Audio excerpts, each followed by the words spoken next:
Hello everyone, my name is John Legend, and I was born as John R. Stevens from a place called Springfield, Ohio. Oh, Springfield, Ohio. You may have heard of Springfield, Ohio this week.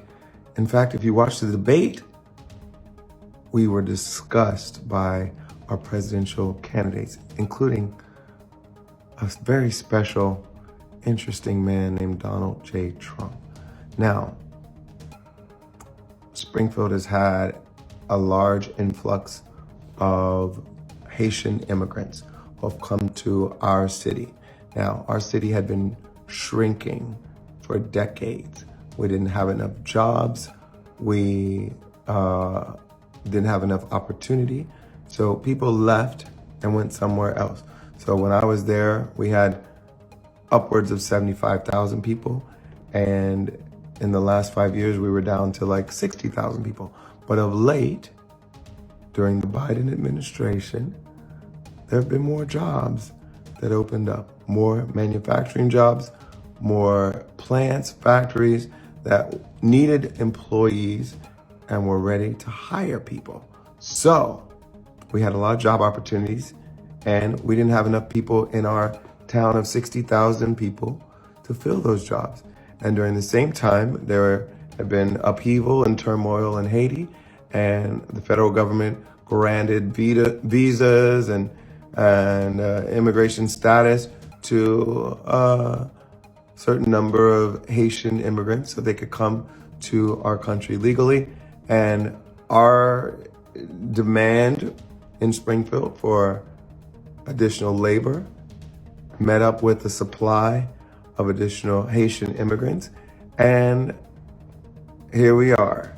We had about 15,000 or so immigrants move to my town of 60,000.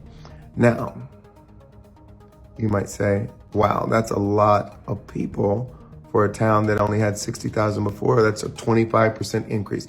That is correct. So you might imagine there are some challenges with, integrating a new population, new language, new culture, new dietary preferences, all kinds of reasons why there might be growing pains, making sure there are enough services to accommodate the new larger population that might need bilingual service providers, et cetera, et cetera. So there are plenty of reasons why this might be a challenge for my hometown.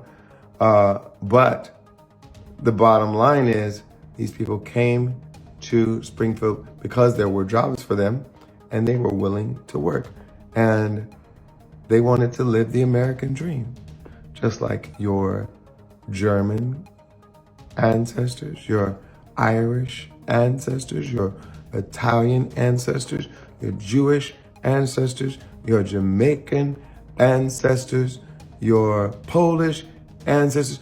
All these ancestors who have moved to this country, maybe not speaking the language that everyone else spoke, maybe not eating the same foods, maybe having to adjust, maybe having to integrate, but all coming because they saw opportunity for themselves and their families in the American dream, and they came here to do that.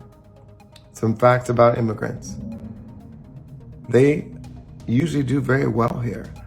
They are hardworking, they're ambitious, they commit less crime than native-born Americans, and they will assimilate and integrate in time, but it takes time.